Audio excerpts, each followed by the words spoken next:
वालेकुम students, exercise number 2.1 है और इसका जो टॉपिक हम डिस्कस करने जा रहे हैं वो है वरासत। वरासत क्या है?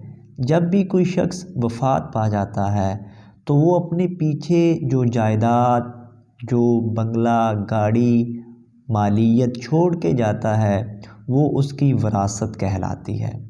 अब उसकी वरासत को उसके कानूनी वारसों में तकसीम करना ये एक बहुत बड़ी ज़िम्मेदारी होती है। वो उसके अहले घराना पर ये ज़िम्मेदारी आयद होती है।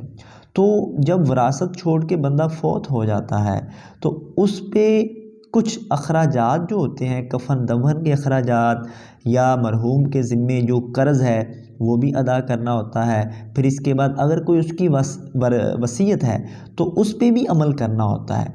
इन तीन बातों पर अमल करने के बाद बाकी जो विरासत बचती है वो फिर उसके वारसों में तकसीम कर दी जाती है। अब सबसे पहले बेवा का हिस्सा। अगर खामंद फोत हो गया, खामंद की औलाद नहीं है, उसके बच्चे नहीं हैं, तो फिर जो बेवा को हिस्सा मिलता है वो कुल वरासत का वो 1/4 हिस्सा मिलता है। यानी अगर औलाद नहीं है तो जितनी मालियत बचेगी अखराजात करने के बाद, कर्ज़ अदा करने के बाद या मरहूम की वसीयत पर अमल करने के बाद, तो उसका 1/4 जो हिस्सा होगा वो बेवा को दे दिया जाएगा। अगर औलाद नहीं है तो, औलाद ना हो, औलाद नहीं तो फिर 1/4 हिस्सा फिर उसको दे दिया जाएगा। लेकिन अगर औलाद मौजूद है, बच्चे मौजूद हैं या बच्चियाँ मौजूद हैं, तो फिर बेवा को 8वां हिस्सा यानी 1/8 हिस्सा जो होता है फिर बेवा को दिया जाता है अगर औलाद मौजूद हो तो। ये बेवा का हिस्सा। अब बाकी जो मलियत बचेगी उसमें से लड़के को हमेशा दुगना हिस्सा मिलेगा। लड़के भी हैं, लड़कियाँ भी हैं, तो फिर लड़के के जो हिस्सा मिलेगा वो 2 हिस्से मिलेंगे, यानी 2 गुना हिस्सा मिलेगा लड़की की निस्बत।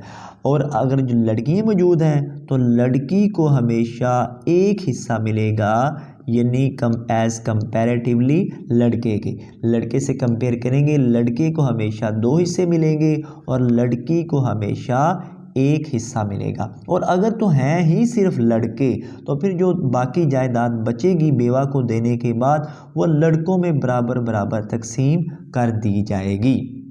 अब इसके बाद अगर जो बंदा फोत हुआ है उसके बेटे हैं ही नहीं, सिर्फ लड़कियां हैं, सिर्फ लड़कियां।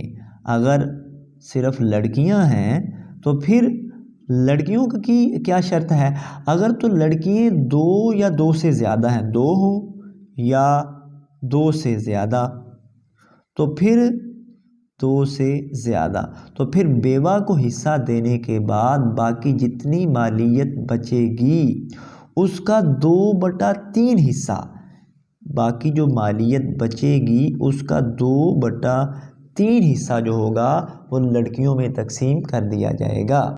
ये कुछ कंसेप्ट थे जो आपके लिए बहुत ज़रूरी हैं, इनको आपने दोबारा जहन में अच्छे से बैठा लेना है।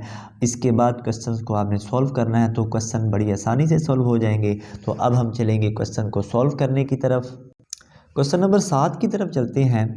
अगर एक शख्स ने 7,50,000 रुपये मालियत की जायदाद छोड़ी, उसकी एक बेवा, 2 बेटों और 1 बेटी में हर एक की जायदाद की मालियत मालूम करें। तो अब हम इनके हर एक के हिस्से मालूम करेंगे। तो हम चलते हैं सॉल्यूशन की तरफ।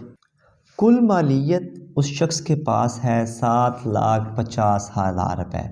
अब इसमें से पहले बेवा का हिस्सा निकालेंगे। अब चूँकि उस शख्स के बच्चे मौजूद हैं तो बेवा का 8वां हिस्सा यानी जितनी मालियत है इसको 1/8 से मल्टीप्लाई कर दें, यानी 8 पे डिवाइड कर दें इसको, तो ये बेवा का हिस्सा आ जाएगा। अब कैलकुलेटर से इसको डिवाइड करते हैं तो ये हमारे पास 93,750 रुपये ये बेवा का हिस्सा आ गया। अब हमने बाकी मालियत निकालनी है, यानी टोटल मालियत में से इस बेवा के हिस्से को निकाल देंगे, बाकी मालियत। अब कैलकुलेटर से फिर इसको माइनस कर लेते हैं तो ये हमारे पास आ जाएगा 6,56,250 रुपये। अब इन रुपए को, इस रकम को हमने बेटे और बेटियों में तकसीम करनी है। अब बेटे कितने हैं क्वेश्चन के अंदर? 2 बेटे हैं। बेटे कितने हैं जी? बेटे हैं 2 और बेटी कितनी है? बेटी क्वेश्चन में एक ही दी गई है, बेटी 1 है। अब बेटे और बेटियों के हिस्सों में निस्बत मालूम करनी है। बेटे और बेटियों के हिस्सों में निस्बत, बेटों और बेटी के हिस्सों में निस्बत कैसे निकालनी है? अब बेटे कितने हैं? 2। एक बेटे को कितना हिस्सा मिलेगा? दुगना हिस्सा। दूसरे बेटे को भी कितना हिस्सा मिलेगा? 2 गुना। और बेटी को कितना हिस्सा मिलेगा? एक ही बेटी है, उसको 1 हिस्सा मिलेगा। अब इनको करना है जमा, निस्बती मजमुआ निकालेंगे इसका, निस्बती मजमुआ। हर क्वेश्चन में ये काम आपने ऐसे ही करना है। जितने बेटे होंगे, जितनी बेटियां होंगी, उनके हिस्सों में निस्बत मालूम करेंगे। इसके बाद इनका निस्बती मजमुआ निकालेंगे, यानी इनको जमा कर देंगे। 2 जमा 2 जमा 1 = 5। ये निस्बती मजमुआ आ चुका है 5। अब हर किसी का हिस्सा निकालेंगे। पहले हर बेटे का हिस्सा निकालेंगे। हर बेटे का हिस्सा निकालने का तरीका क्या है? हर बेटे का हिस्सा, तरीका क्या है इसका? इसका तरीका यह है कि जितनी मालियत बाकी बची है इसको रखेंगे ऊपर 6,56,250 और इसको तकसीम करेंगे ये निस्बती मजमूए के ऊपर। हर क्वेश्चन में ये ऐसे ही करेंगे। निस्बती मजमूए पे तकसीम किया, ज़रब बेटे का हिस्सा, बेटे को 2 गुना हिस्सा मिल रहा है, इसको ज़रब दे देंगे 2 से। अब इसको 5 पे डिवाइड करें और 2 से ज़रब दे दें, तो ये हमारे पास हर बेटे का हिस्सा आ जाएगा। तो इसको कैलकुलेटर से सॉल्व किया तो ये हिस्सा आ चुका है 2,62,500 रुपये। ये हर बेटे का हिस्सा आ चुका है। अब हर बेटी का हिस्सा, बेटी तो एक ही है, तो बेटी का हिस्सा निकालने के लिए यही काम फिर करेंगे। बेटी का हिस्सा, टोटल मालियत कितनी है? 6,56,250 बटा निस्बती मजमुआ ज़रब बेटी का हिस्सा। बेटी को चूँकि 1 हिस्सा मिल रहा है तो यहाँ पे 1। अब इसको 5 पे फिर डिवाइड कर देंगे, 1 से ज़रब देंगे वो तो वही आ जाएगा। तो हम इसको कैलकुलेटर पे डिवाइड करते हैं तो ये आ चुका है 1,31,250 रुपये। ये बेटी का हिस्सा आ चुका है। ये हमने जो निस्बत निकाली, हमने हिस्से निकाले, ये हर क्वेश्चन में ऐसे ही हिस्से निकालेंगे। नेक्स्ट क्वेश्चन की तरफ चलते हैं। क्वेश्चन नंबर 8 में देखें जी, एक शख्स जब मरा तो उसने 4 लाख रुपए की जायदाद छोड़ी। जिसको तरका की मालियत कह लें या कुल मालियत लिख लें, से कोई फ़र्क नहीं पड़ता। अब उसकी एक बेवा थी और 4 बेटियां थीं। इनमें इसकी जायदाद को तकसीम करना है तो पहले निकालेंगे बेवा का हिस्सा। बेवा का हिस्सा, अब बेवा को 8वां हिस्सा मिलेगा चूँकि उसकी बेटियां मौजूद हैं। तो अब 4 लाख को 1/8 से ज़रब दे दी। अब इसको 8 पे हम डिवाइड कर देंगे, 8 5 40 और आगे साथ ये 4 ज़ीरो आ जाएंगे तो 50,000 रुपये ये बेवा को हिस्सा मिलेगा। अब बेवा का हिस्सा जो है इसमें से माइनस करेंगे, यानी बाकी मालियत निकालेंगे। बाकी मालियत कितनी रह जाएगी? बाकी मालियत 4 लाख में से माइनस 50,000 कर देंगे तो ये हमारे पास 3.5 लाख रुपए ये बाकी मालियत रह जाएगी। अब बेटियां कितनी हैं? 4। ये मैं आपको पहले बता चुका हूँ, बेटियां कितनी हैं? 4। अब जब बेटियां 2 या 2 से ज़्यादा हों तो फिर जितनी मालियत होती है उसका 2/3 हिस्सा जो होता है वो बेटियों को मिलता है। तो बेटियों का हिस्सा अब हम निकाल लेते हैं। बेटियों का हिस्सा यानी बाकी जो मालियत है ये वाली 3,50,000, इसका 2/3 हिस्सा ये बेटियों को मिलेगा। अब इसको कैलकुलेटर से सॉल्व कर लेते हैं तो ये हमारा 2,33,333.3 रुपये ये बेटियों का हिस्सा आ चुका। अब बेटियां तो हैं 4, तो अब हर बेटी का हिस्सा भी निकालना है। हर बेटी का हिस्सा। अब ये जितनी हमारे पास ये रकम आई है इसको 4 पे डिवाइड कर दें तो 4 बेटियों का हर एक का हिस्सा आ जाएगा। 2,33,333.3 तकसीम 4। अब कैलकुलेटर से इसको फिर डिवाइड कर देते हैं तो ये आ चुका है 58,333.3 रुपये। तो ये हर बेटी का हिस्सा आ चुका है। नेक्स्ट क्वेश्चन की तरफ चलते हैं। क्वेश्चन नंबर 9 है, इसमें एक शख्स जब मरा तो उसने 15 लाख रुपए की मालियत छोड़ी। जायदाद की मालियत लिख लें, कुल मालियत लिख लें, इससे कोई फ़र्क नहीं पड़ता। अब इसके पीछे सिर्फ एक बेवा ही थी, इसकी कोई भी और औलाद नहीं थी। तो अब बेवा का हिस्सा, जब कोई औलाद ना हो तो बेवा का हिस्सा जो होता है वो चौथा हिस्सा होता है। यानी जितनी मालियत है इसको 1/4 से मल्टीप्लाई कर देंगे, यानी 4 पे डिवाइड कर दें तो ये बेवा का हिस्सा आ जाएगा। तो हमने इसको कैलकुलेटर पे डिवाइड करना है, तो कैलकुलेटर से डिवाइड कर दिया तो ये आ चुका है, ये हमारे पास 3,75,000 रुपये। ये चौथा हिस्सा जो है ये बेवा का आ चुका है। बाकी इसकी और कोई औलाद ही ना थी तो यही बेवा का हिस्सा है। क्वेश्चन नंबर 10 की तरफ चलते हैं कि एक शख्स मरा तो उसकी जो जायदाद थी वो 20 लाख रुपए की थी। अब उसकी एक बेवा थी और 2 बेटे थे। तो पहले अब निकालेंगे बेवा का हिस्सा, बेवा का हिस्सा। अब चूंकि बेटे मौजूद हैं तो बेवा को 8वां हिस्सा मिलेगा, 20 लाख इसका 8वां हिस्सा। अब इसको कैलकुलेटर पे डिवाइड कर देते हैं। हमने डिवाइड किया तो हमारे पास 2,50,000 रुपये ये बेवा का हिस्सा आ चुका। अब इसको कुल मालियत में से माइनस करेंगे और फिर बेटों का हिस्सा निकाल लेते हैं। तो हम बाकी मालियत मालूम करते हैं, बाकी मालियत। अब टोटल में से 20 लाख टोटल है, 20 लाख माइनस 2,50,000 इसको माइनस कर दिया तो बाकी हमारे पास क्या रह जाएगा, कैलकुलेटर से माइनस कर देते हैं। डायरेक्ट भी हमें पता चल रहा है कि बाकी ये 17,50,000 रुपये ये बाकी रह जाएंगे। अब पीछे 2 बेटे हैं, बेटी तो है ही कोई नहीं, तो अब ये जो रकम है 2 बेटों में बराबर तकसीम कर देंगे तो ये हिस्सा आ जाएगा हर बेटे का। अब हम हर बेटे का हिस्सा निकाल लेते हैं। बेटी हैं उसके 2 बेटे, कितने हैं जी 2, तो हर एक बेटे का हिस्सा।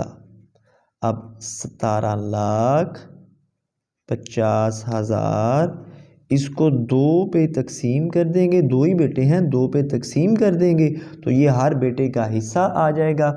कैलकुलेटर पे डिवाइड कर देते हैं। डायरेक्ट यहाँ से भी कर सकते हैं, 2 8 16 1 17, ये हमारे पास 15 बन जाएगा, 2 7 14 1 15 2 5 10, आगे वाले ये 0 वैसे के वैसे लगा देंगे तो ये हमारे पास इतनी रकम जो है ये दोनों बेटों में तकसीम हो जाएगी। तो यही हमारा मतलूबा आंसर है। हम नेक्स्ट क्वेश्चन की तरफ चलते हैं जी। अब क्वेश्चन नंबर 11 जी। अब एक शख्स जब मरा तो उसने 4,80,000 रुपये की जायदाद छोड़ी। उसकी जायदाद की मालियत है 4,80,000। अब इसकी एक बेवा है, 3 बेटे हैं और 4 बेटी हैं।